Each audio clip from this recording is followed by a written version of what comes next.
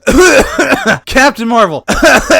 Oh, sorry, I was saying Captain Marvel could have learned a thing or two from this movie. But enough dwelling on that, let's just say I really like Thor overall and leave it at that so I can move on with this list. My number 16, and the last of the mediocre category, is Iron Man 2, and at this point I feel it's important to point out that I don't mean mediocre to be an insult or a synonym for bad. It's more of a synonym for mixed, meaning there were enough bad elements to be noteworthy and not be totally outweighed by the good elements. Not that there were as many or more, just that there were enough issues to make it feel like a mixed bag. And with Iron Man 2 being the first major step towards tying the universe together, it was the mixed bag with the most good in it. Oddly enough, I feel like in some ways it's underrated. It was one of the MCU's earliest efforts, and it contained a proper introduction to the character of Nick Fury, the first appearance of the stunning Scarlett Johansson as the badass Black Widow, the transformation of a post-actor replacement surgery Rhodey into War Machine, and a little kid that gets saved by Tony, who is later retconned into being none other than Peter Parker, aka Spider-Man. What's not to love? Well, as awesome as Mickey Rourke is, his character, Ivan Vanko, aka Whiplash, was mostly forgettable. With his thick Russian accent and my less than expert knowledge of the comics, I kept wondering if he was going to evolve into the Crimson Dynamo, and he kinda sorta did, but not really. Sam Rockwell stole the show as the weaselly Justin Hammer and was, in my opinion, the more memorable of the two villains. I also liked the subplot about Tony's blood being poisoned by the arc reactor in his chest and him having to find a secret message in old videos of his dad in order to synthesize a new element to save his own life from the very thing that was simultaneously keeping him alive in one way, but also slowly killing him in another. It was clever, and it had a nice personal touch with the connection to his father. Also, that scene with the hearing where the government was trying to get Tony to hand over the Iron Man armor was awesome, and worth the price of admission all on its own. My number 15, and the first of the pretty good category, is Ant-Man. Now, the downside of this movie is that it could have been so much more interesting if they had kept Edgar Wright on to direct it and basically do it his way. But the movie we got was still pretty good. The jokes work, which is all you can really ask of a comedy, and it does a good job in tying some of the background characters of the MCU with a literally very small superhero, especially in the opening scene with a CGI de-aged Michael Douglas as Hank Pym. As for the main protagonist, Paul Rudd does a great job of making Scott Lang likable and sympathetic as a father estranged from his ex-wife and his daughter after spending a few years in prison. I think it's an interesting character arc that he starts off totally wanting to stay clean so that he can get visitation with his daughter, but then he kind of has to break into Hank Pym's safe to steal the Ant-Man suit because he can't hold a real job as a convicted felon. Plot twist, turns out Hank Pym let him break in as a test of his abilities, and long story short, he becomes the new Ant-Man. In summary, it's a pretty good movie with a lot of heart and a lot of laughs, so it deserves a decent place on this list.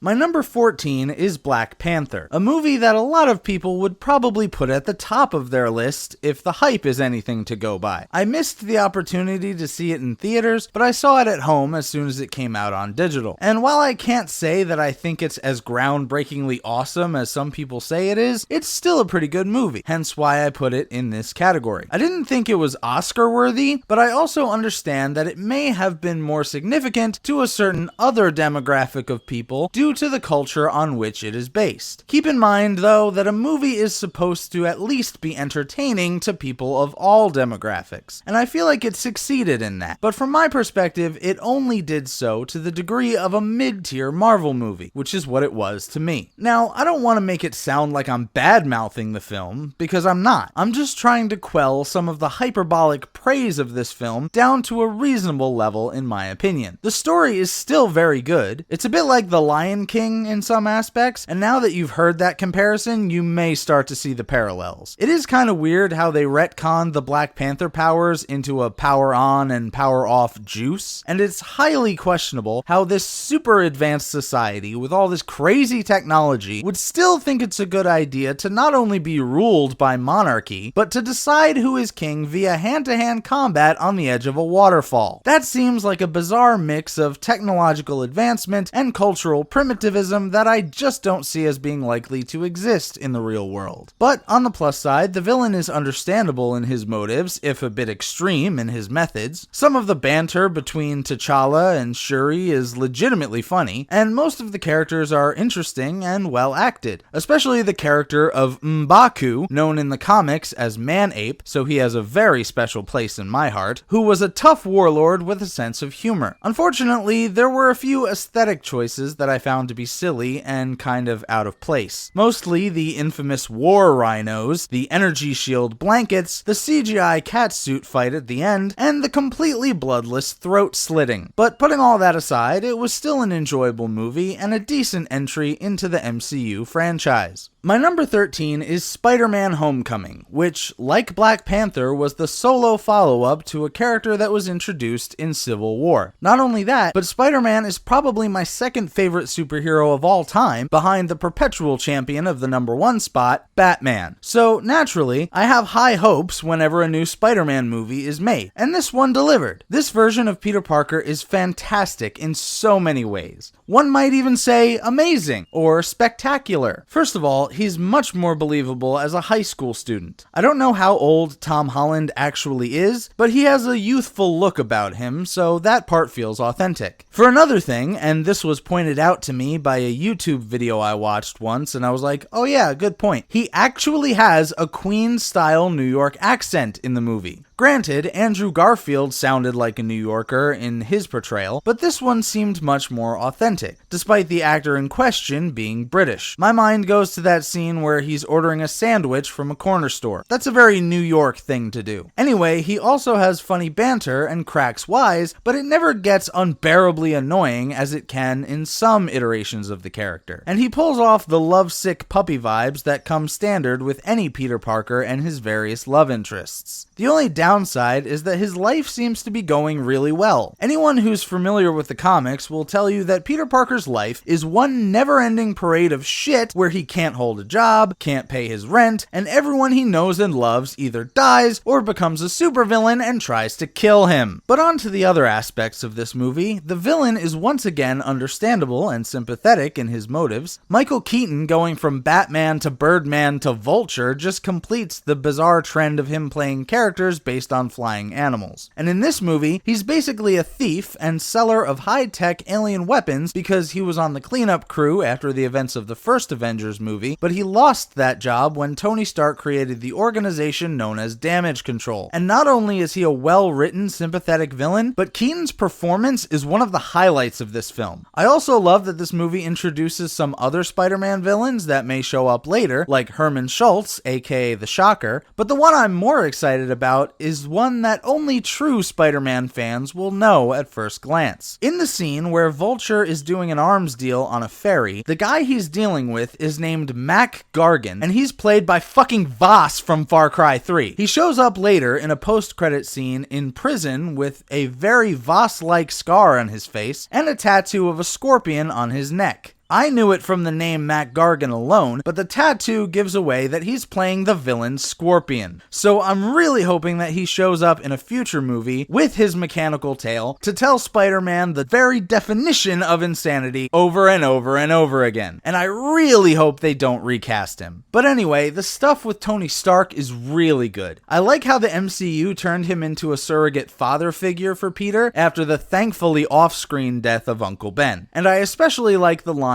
if you're nothing without the suit, then you shouldn't have it. And of course, that motivates Peter to look within himself and find the strength to be Spider-Man, even in his crappy homemade suit. Also, I liked this movie's take on MJ as more of an outcast with a zero fuck-giving attitude, and I look forward to seeing how their relationship chemistry develops in future films. The only weird thing for me, and maybe this is only weird because of my own unique brand of weirdness, was Aunt May. She's obviously younger than the old woman woman stereotype that she's usually portrayed as, and Marissa Tomei is, as John LaJoy put in his music video for Alone in the Universe, hot! That Marissa Tomei is hot! So when she's got all this clever banter with Peter and cracking jokes and smiling at him, let's just say I've seen too much kinky shit on the internet to not get sexual tension vibes from it. But who am I to judge? And regardless, the movie is still really good. I like the Sam Raimi Spider-Man movies better, mind you, but as far as the MCU is concerned, Homecoming is a quality film, and I anticipate that its upcoming sequel, Far From Home, would fall pretty close to this spot if I were to update the list after it comes out and I get a chance to see it. My number 12 is Thor Ragnarok, the best of the bunch of Thor solo films. And I mean, it's got Jeff Goldblum in it. How could it not be? It's also the first Thor solo film to not feature Bland Woman and her sidekick, Annoying Girl. But there's so many more good things in it than that. Tom Hiddleston as Loki is always fun, and in this one, he actually has a bit of a redemption arc. I say a bit because he wouldn't be Loki without at least one moment of betrayal. But in this case, Thor was prepared for it. The new character of Valkyrie is nice because while she is a strong female character, TM, she's not above being shown in an embarrassing light. In her introduction, before she takes out a gang of marauders who are ganging up on Thor, she stumbles drunkenly out of her ship and falls to the ground before getting up and letting remote-controlled turrets do most of the work. And later on in the movie, you get her backstory, which gives context to her alcoholism. Hela is a really good villain, and they do a pretty good job of making her intimidating because in just about every scene she's in, she does something badass. She crushes Mjolnir with her bare hands, she kills most of Thor's warrior buddies, and she takes out one of his eyes, making him look more like his father Odin, who pulls a Luke Skywalker in The Last Jedi and just stops existing. The only problem is there's like one scene where they try to do comedy with her. It's when she says something like, "Are you even listening to me?" And that part was the only blemish on an otherwise imposing villain. Also, I can't talk about this movie without talking about Hulk, who appears as close to Planet Hulk as we're probably ever going to get in the MCU. And it's fitting that for the first part of this movie, he's pretty much stuck as Hulk, but we'll get to that later, because Thor has a line of dialogue about how Hulk was always his favorite, but then after he changes back into Bruce Banner, he tells him that Dr. Banner was always his favorite. To me, that's just a perfect example of how Thor is always trying to be best friends with all the other heroes. Also, Korg is just awesome. He's a rock monster with a New Zealand accent and a friendly and polite disposition. How could he not be? And of course, I really loved the Willy Wonka references when Thor was being introduced to the Grandmaster Jeff Goldblum on Sakaar. There are a lot of other little things I could talk about in regards to this movie, but I'll just say that it's the most fun of the Thor movies. The comedy is good for the most part, although at times it does feel like there's maybe just a little bit too much of it, but ultimately it's a very enjoyable film and it deserves a good spot on this list.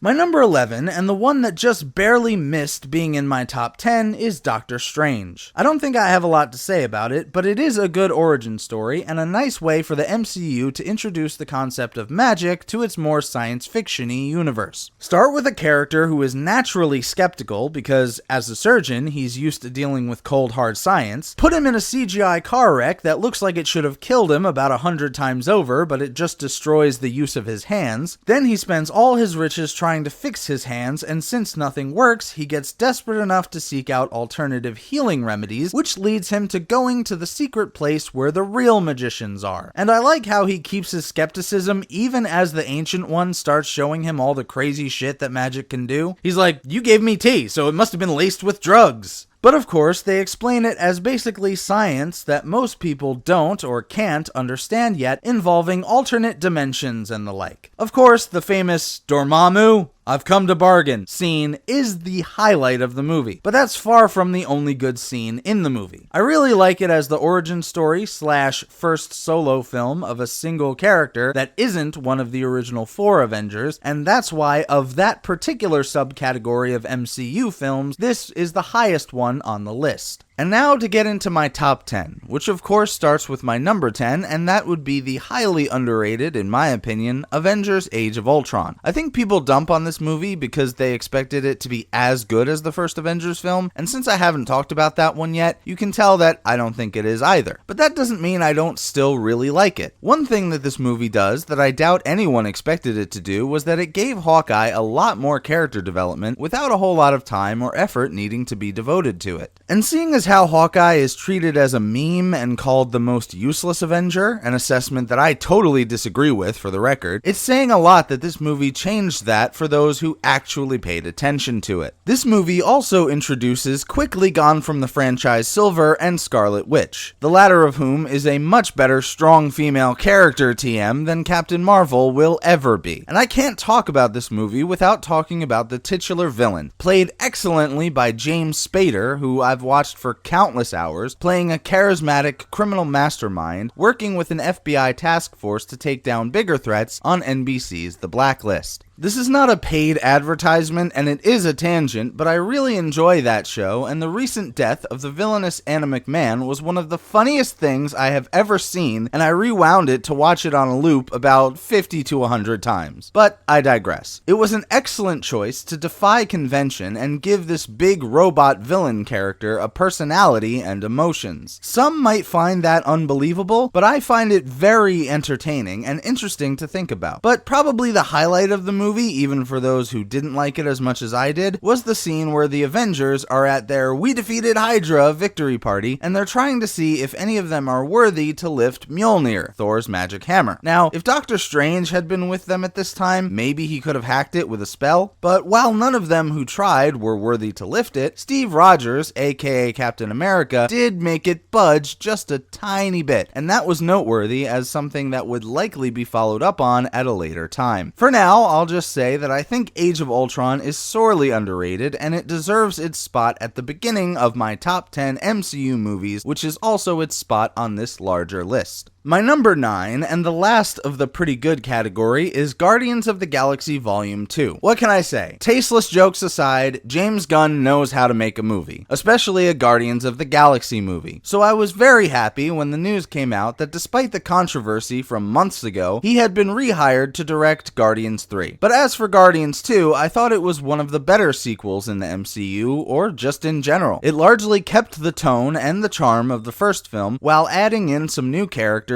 and giving more character development to the ones we've already met. Kurt Russell was an excellent choice to play Peter Quill's father, and it was kind of good that I wasn't too into the comics, because when he said that his name was Ego, I didn't immediately append the words "the living planet" to that name in my mind, so it was still something of a twist for me. I absolutely loved the opening scene, especially since I'm a big fan of Electric Light Orchestra. Mr. Blue Sky is just another awesome soundtrack choice in the Guardians films, which is a small part of what made the first film so popular. The addition of Mantis was great, and while some people may best remember the scene where she touches Peter's hand and uses her empathic powers to discover that he has feelings for Gamora, and then Drax laughs at him for it, my favorite scene of hers comes later in the movie. She's sitting with Drax on Ego's planet, looking out into the horizon. They're talking about how Drax thinks she's ugly, but he says that that's a good thing, because when you're ugly and someone loves you, you know that they love you for who you really are. She says that in that case, she's happy to be ugly, and then she touches his hand. She starts sobbing uncontrollably. Now, you may wonder why until you remember that she's an empath, and she feels the emotions of anyone she touches. She's crying because she feels the tremendous amount of pain that Drax feels constantly, but keeps internalized from his wife and daughter being murdered by, I think, Ronan the Accuser under Thanos' command. And if I did a One Marvelous Scene video, that is probably the scene that I would do it on. Also, Yondu was given a great deal more screen time and lots more character development, which made his death that much sadder. But it was a heroic sacrifice, so it was bittersweet. And it's worth mentioning that we got a brief cameo from David Hasselhoff, basically as a reference to Peter Quill's love of the show Knight Rider, and a slightly less brief introduction to a character played by Sylvester Stallone. I'll be interested to see where they go with that setup in future movies. Overall, I'd say this is an excellent film and worthy of being in my top 10. My number 8, and the first of the great category, is Captain America: The First Avenger. And yes, since this is the first Captain America movie I'm talking about on this list, that technically means that I thought all three of them were varying levels of great. But it's interesting to note that in this case, the first one is the lowest, unlike the other solo trilogies of Thor and Iron Man. Obviously, I still think this movie is fantastic, it's just that the sequels improved on it or did grander things and pulled them off well. As for this movie, I really don't want to make it seem like I'm bad-mouthing it. Quite the contrary, it's actually one of the best solo origin films in the MCU. I mean, come on. The villains are fictionalized versions of Nazis who were too extreme for the fictionalized version of the real Nazis to want to continue associating with. Who doesn't want to see them get defeated by the most blatantly patriotic American superhero of all time? The fact that the real Nazis were probably mostly just ordinary people put under insane amounts of societal pressure to do horrible things to people, and if they didn't, then those horrible things would be done to them as well, due to the mob mentality on steroids, is just something that I'm going to choose to ignore. Anyway, it's a great origin story. You really get the sense that Steve Rogers was a good-hearted American boy from Brooklyn his whole life, and the science experiment that turned him from a scrawny string bean of a boy into an Adonis-like hunk of a man was his first chance to really do something great with all those noble intentions. Hugo Weaving is great in his apparent habit of playing the villain once in the first movie of a franchise, and then if the character shows up again, he's played by a different actor. In this case, he plays the villainous Red Skull, who finds the Tesseract, revealed in later movies to be the Space Stone of the Infinity Set, and uses it as a power source for an arsenal of devastating weaponry, which could have won World War II for the Nazis and put us in a Man in the High Castle / Wolfenstein scenario, but instead he broke away from the Führer and planned to conquer the world for Hydra instead. Anyway, I think Tommy Lee Jones is great as the army sergeant with the no-nonsense attitude and the ironically quippy dialogue. It's also really cool to have Captain America and Iron Man connected before Tony and Steve even meet each other because of the involvement of Tony's dad, Howard Stark, in the creation of Cap's shield. And while it may not be the most important thing in a superhero movie, the romantic chemistry between Steve Rogers and Haley Atwell's British intelligence officer Peggy Carter is nice, and it starts the moment they meet. Sadly, the end of the movie sees them making a date to dance before Steve has to crash a plane full of bombs into ice to save the world, and in the process cryogenically freezing himself for about 70 years. Overall, it's a great origin story, and it was the beginning of the Avengers chronologically, hence the first Avenger subtitle, so I'd say it's more than earned the number 8 spot on this list. My number 7 is Guardians of the Galaxy, and a lot of what I said about the second one can also be applied here. Great soundtrack, great characters, and while I'm not sure if I mentioned it or not, the comedic beats of the dialogue and some other moments of the comedy woven into this sci-fi action film work really well, and had me in stitches the first time I saw it in theaters. That last part is definitely applicable to this film, but also to its sequel, which I talked about mere moments ago, albeit to a lesser extent in that one. Perhaps that's one reason why this movie is higher on the list. Another might be just how much of a risk the first one was. It was a totally unknown property to anyone outside the comic book world, and they were taking a chance on characters that mainstream audiences weren't familiar with yet. And it introduced us to the 5 lovable misfits of Peter Quill, aka Star-Lord, Gamora, Rocket Raccoon, Groot, and Drax the Destroyer in just about the best ways possible. I also really like how they fight each other at first, then become loosely united under the goal of making money from the artifact that Peter stole in the opening credits scene, but as the movie progresses, they become like a dysfunctional family of squabbling friends. This movie introduces many important MCU plot points, as it is the first explicit mention of Infinity Stones, the first major exploration of alien planets, and the first on-screen appearance of the Infinity Saga's big bad, Thanos. Although his literal appearance would evolve into a much better-looking version in later movies. Another thing I like about it is the irony that the upbeat song used to promote the film, Hooked on a Feeling by Blue Swede, appears in the film not during a fun, light-hearted, or comedic scene, but while the soon-to-be Guardians are being incarcerated in an intergalactic supermax prison, being literally beaten down and humiliated. Ronan the Accuser was a bit bland as the villain, but that's about the only complaint I could even think of. The rest of the movie is really awesome, and that's why it has this spot on the list and in the great category. My number 6, and therefore the one that almost made it into the top 5, is the original, the film that started it all, Iron Man. There is so much that I could say about this movie, but I will try to keep it brief for time's sake. First off, you couldn't have conceived of a better casting choice than Robert Downey Jr. to play Tony Stark, and given his past, Marvel knew that they were taking a risk, but it has clearly paid off in spades. It's beyond being an excellent origin story, and is, in fact, the highest ranking origin story on this list. And you can kind of tell that they wanted to start with something that's technically science fiction, but believable in terms of technology, so that they could slowly work their way up to more fantastical ideas later in the franchise. And you can hardly blame them. This movie came out the same year as The Dark Knight, which was the sequel to another grounded in reality superhero origin story about a rich guy who makes a suit to go fight crime in. But the important thing is, it hit all the beats it needed to. It delivered good action when it needed to pick up the pace. It was funny when it needed to lighten the mood. It was dramatic and tense when things needed to get serious. Basically, I can't think of any major flaws with this movie, and it was a great way to kick off a huge franchise that's only gotten better with time. And now for my top 5, beginning with, very obviously, my number 5 pick, Captain America Civil War. Now, this may be technically a Captain America movie, but it's really an Avengers movie with only 2 of the group's founding members missing, namely Thor and Hulk. But literally everyone else is in this movie, and if that weren't insane enough, this film introduces 2 new characters to the franchise whose solo movies I talked about earlier. I'm of course referring to Black Panther and Spider-Man. The only criticism of this movie that I consider legitimate, even though I don't agree with it, is that the heroes aren't really fighting each other because they want to. They're pulling their punches and trying not to hurt each other. And while I would say that that's true to an extent, I don't agree that it's a problem. This movie's real strength is in its character moments. Every major character in the film gets at least one scene of development. Newcomer Black Panther gets quickly understandable motivation when his dad gets blown up. Peter Parker gets established as a character in a long dialogue scene when Tony Stark goes to recruit him. Scarlet Witch is extremely affected because the event that leads to the Sokovia Accords is technically her fault. Even everyone's favorite punchline, Hawkeye, gets a chance to shine when he shows up to bust Wanda out of her unofficial house arrest. She asks him, "What are you doing here?" And he says, "Disappointing my wife and kids," which kind of lets you in on why he hasn't appeared between Avengers Age of Ultron and this film. But what this movie really comes down to is Iron Man versus Captain America and the Winter Soldier. Steve's been protecting Bucky the whole movie, proclaiming his innocence of the UN bombing, and just when Tony finally believes him, the puppet master villain Helmut Zemo, known in the comics as Baron Zemo, shows Tony the surveillance video of Bucky murdering his parents while under Hydra mind control, thus sparking the best fight scene in the whole film and the one that really contradicts the whole pulling their punches argument. In the airport fight scene, maybe, but not in this one. This fight is the climax and Tony Stark wants Bucky dead. It's an intense culmination of a great movie that started out as an action-packed popcorn spectacle movie, but evolved into so much more. Also, quick side note, the woman who confronted Tony Stark about her dead son in the beginning of the movie was the same woman who played the villainous Mariah Stokes on Luke Cage. So, in my headcanon, she was manipulating him too, probably for that sweet insider trading plot from season 2. My number 4 is the first Avengers movie, and this is when the Marvel Cinematic Universe really started to come together, both literally and figuratively. Not only was this the first time all these characters were appearing on screen together in one big crossover film, but the lighthearted and comedic tone and bright colors of this film was the beginning of what would become Marvel's winning formula. The best thing about it, in my opinion, is that even with all these major characters to juggle, they all seem to get about the same amount of screen time. I also really like how they didn't just assemble into a team right away, and they actually fought with each other a few times, sometimes verbally and sometimes physically. I know I've said it before for basically every movie he was involved in, but Tom Hiddleston as Loki was the best choice of villain for the Avengers to face in their first outing as a team. He is one of the best villains in the entire franchise, and he knows how to look the part and act the part so well. I think it's the smugness. It's just enough to make him an enjoyable bad guy, but not too much to where you want to see him utterly destroyed just so he can get off the screen. It's just the right level of smug. Although, if you do want to see him get utterly destroyed, there is the whole puny god scene. Speaking of Hulk, Mark Ruffalo does a great job as Bruce Banner / Hulk. As sad as it was that Edward Norton didn't get the chance to reprise his role when the franchise got big, it's okay because the character remains really good even after the recast. Everyone else did a really great job too, and I could go on and on talking about this movie forever. But instead of that, I'll just summarize this film as the moment the MCU franchise cemented its place at the forefront of popular culture. I mean, they're basically making a video game out of it that's coming out next year. Although it is not officially connected with the film, it has tons of undeniable visual similarities. This movie more than deserves its spot in the top 5 and on this list. Getting down to my top 3 now, and that means it's time to talk about my number 3 pick, which is Captain America: Winter Soldier. This film probably gets near the top of most people's lists because it's just that good. In a way, it doesn't even feel like a superhero movie. It's more like a political action thriller with spy elements and a heavy political commentary on the surveillance state. And so many elements of this movie work really well. The friendship chemistry between Cap and Black Widow was a bright spot among the overall gritty, serious tone of the film. I like how she keeps trying to hook him up with other women because she wants him to be happy and to move on from Peggy. I liked the titular villain, although I had prior knowledge going into the film who was going to turn out to be behind the mask. By the way, that mask and goggles look instantly reminds me of James Franco as New Goblin in Spider-Man 3. But back to the movie at hand, I also liked how this movie introduced Sam Wilson, aka Falcon, showed that Peggy Carter was still alive, but perhaps a bit too old for Steve at this point, referenced Stephen Strange long before the Mystical Doctor's origin movie, and was able to include more obscure characters like Crossbones and Batroc the fucking Leaper. I also find it clever that the magnetic cuffs that they try to use on Steve in the elevator scene end up getting used by him later to make sure that his shield always returns to him after he throws it at some enemies. Speaking of the elevator scene and of Steve being turned into a fugitive, how's about that crazy revelation by Arnim Zola, now in full computer form, that S.H.I.E.L.D. has been infiltrated by Hydra? Many agents were revealed as Hydra sleepers, including Jasper Sitwell. You know, there was always something about that guy that just didn't sit well with me.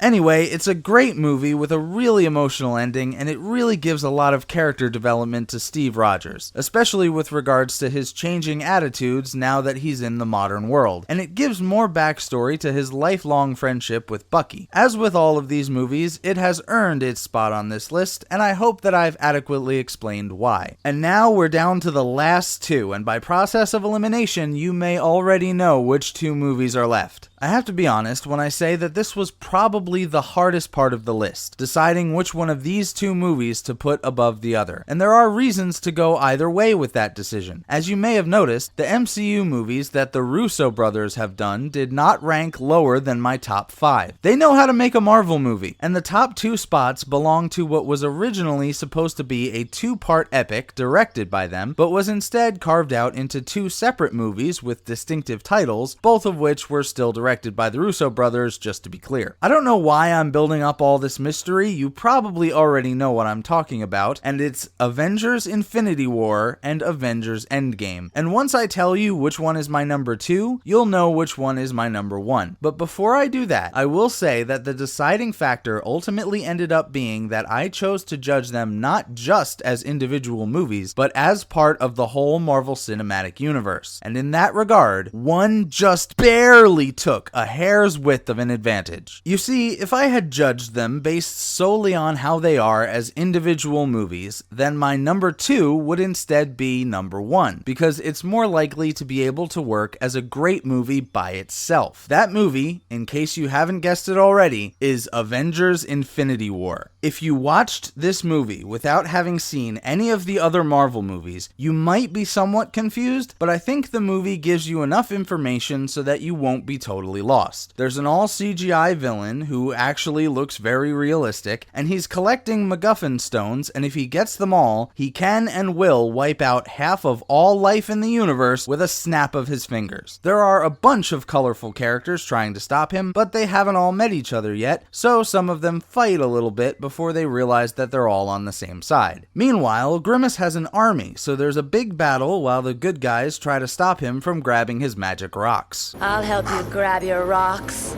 So it's a little bit of a weird plot, but it's easy enough to follow even if you're just a casual viewer. I could go on for literal days about everything that is great about this amazing movie, but I'll try to keep it short. Basically, I like how this movie acts as an origin story for Thanos without having to spend too much time getting super in-depth about it. I love how it brings together characters that have never met before and shows how their different personalities interact with one another. I like how it starts off really dark to prepare you for just how high the stakes are, and to show you that Thanos is not fucking around. I like pretty much everything about this film. In fact, the few things that people criticize about it are things that I enjoyed and that make sense to me. I'll try to explain them. First off, people complain that the Hulk is barely in it, and there's a subplot where he refuses to come out, so Dr. Banner is stuck in human form. The reason for this is that he fought Thanos in the opening scene when he had only one stone in the gauntlet, and Grimace kicked his big green ass. So, for the rest of the film, Hulk was scared shitless of Thanos and didn't even want to come out to fight his lackeys, which granted does kind of suck because it would have been pretty cool to see a fight between him and Cull Obsidian. For those of you who don't know, that was the really big alien guy with the hammer/axe type of weapon. The other thing that people didn't like was when they were trying to get the gauntlet off of Thanos' arm and Peter Quill ended up ruining that plan by punching him. Well, if you had paid any kind of attention, you would know that it was because Thanos had just told him that Gamora had to be sacrificed in order for him to get the Soul Stone. You know, the woman he had just spent 2 movies falling in love with, who finally loved him back? I really don't get why people are mad at Star-Lord for being human, or I guess technically half human. Also, some people complained about Hawkeye not being in it or just wondering where he was. Well, the answer to that came in the opening scene of the next movie. But before I get into that, I just want to summarize my thoughts on this movie, because if I go into more detail than I already have, this video will be entitled Jim the Ape Talks About the MCU for 10 hours, not a loop.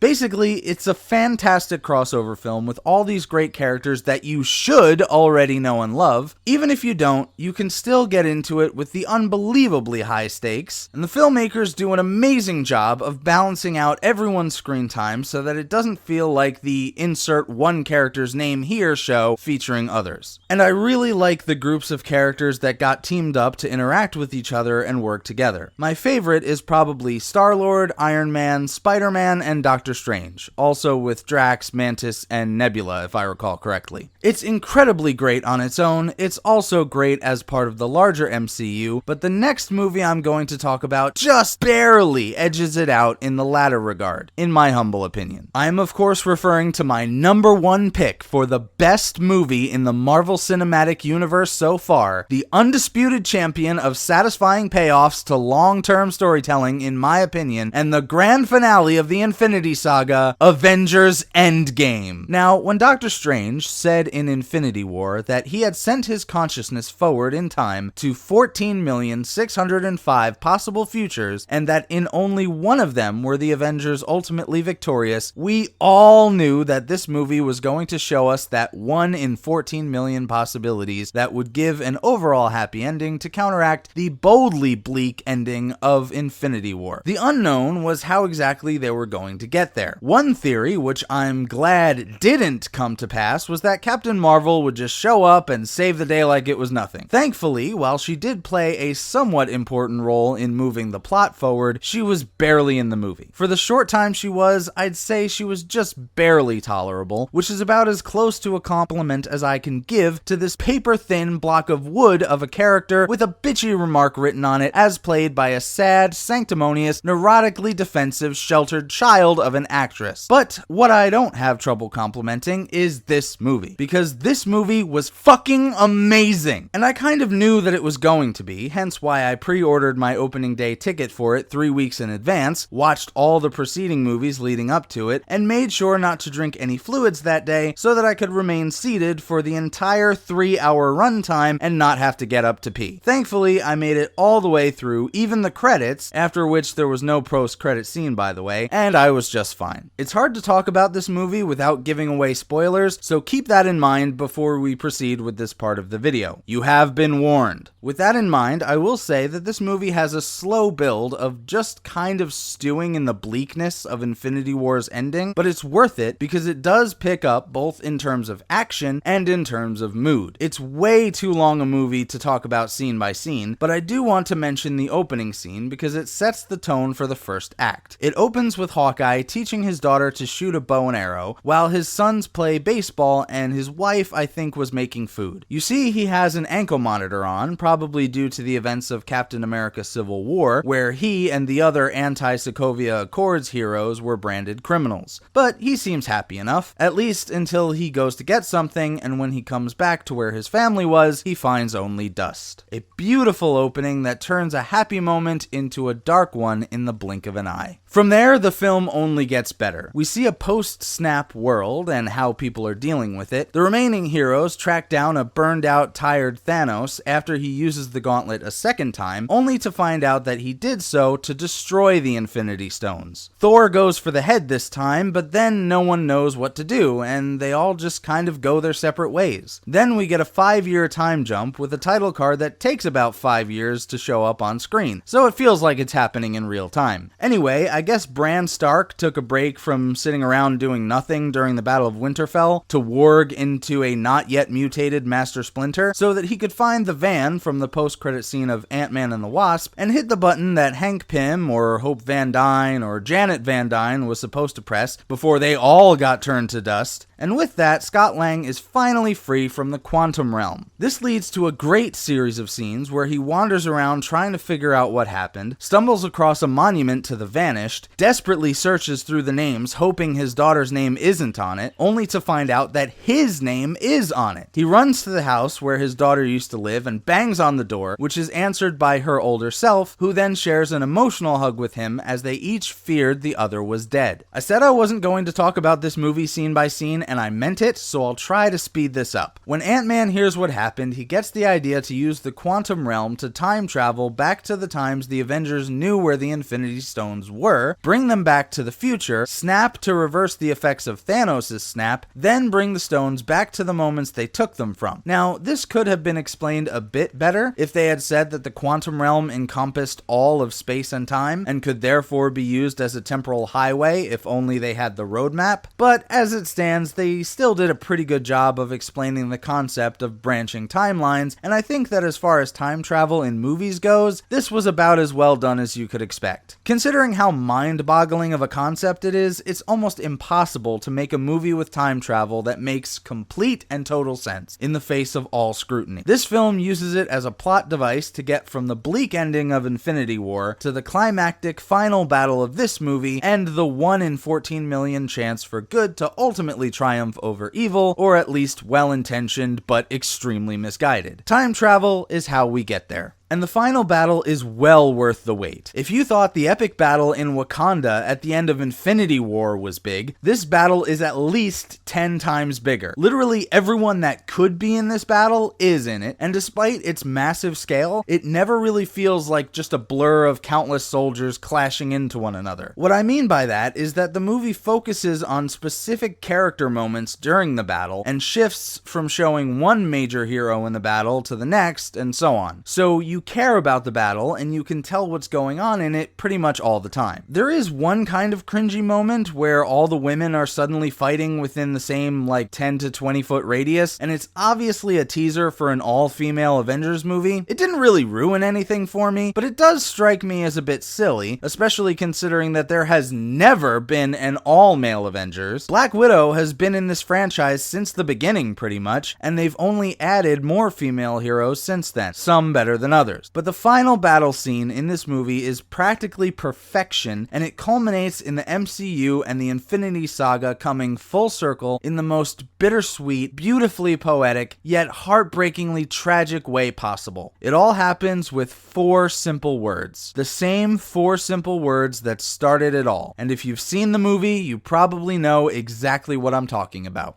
There are many other fantastic things that this movie does. It's full of heart and soul. There are funny moments to lighten the mood. There are intensely sad moments that make you feel kind of depressed. There are big action moments that excite you. And there are deeply happy moments that make you want to cry tears of joy. It pretty much runs the gamut of all the emotions that a movie can make you feel. And it rewards anyone like me who has seen every previous movie in the franchise, especially those who did so shortly before seeing this one for the first time, much like I did. There are some great callbacks, Easter eggs, foreshadowing for future films, and references that some people may or may not get. My favorite was the one that took the moment from the comics where Captain fucking America says "Hail Hydra," thus revealing the retarded plot twist that he was actually a Hydra agent all along, and did it in a way that, in the context of this movie, actually made sense. I also like the way they had Thor and Hulk change from before the 5-year time jump to after it, and I also like that Thor has basically joined the Guardians of the Galaxy. He has a really good comedic chemistry with them. There's a ton more stuff that I could talk about, but I want the runtime of this video to actually be less than the 3-hour runtime of Avengers Endgame, so I'll try to sum it up. The face of the Marvel Cinematic Universe is irrevocably changed after this film. Some heroic sacrifices were made that are not likely to be undone. Some heroes simply reached the end of their journey and have nothing more to give to the world that they gave so much of themselves to save. Some heroes will leave the big screen to have new adventures on the small screen, and some heroes will be continuing their big screen adventures in a new way. Where the franchise goes from here, it's hard to say for sure. But what I do know is that this epic film is as satisfying a conclusion as anyone could have possibly ever asked for to the entire franchise for some, or just to one major chapter for others. Some have accused it of being fan service, to which I would ask, when did giving your most loyal fans what they want become such a bad thing? Because quite frankly, I don't think it is a bad thing as long as it doesn't sink to the level of pandering. And in this case, it doesn't. To me, Endgame was about as perfect a conclusion to the Infinity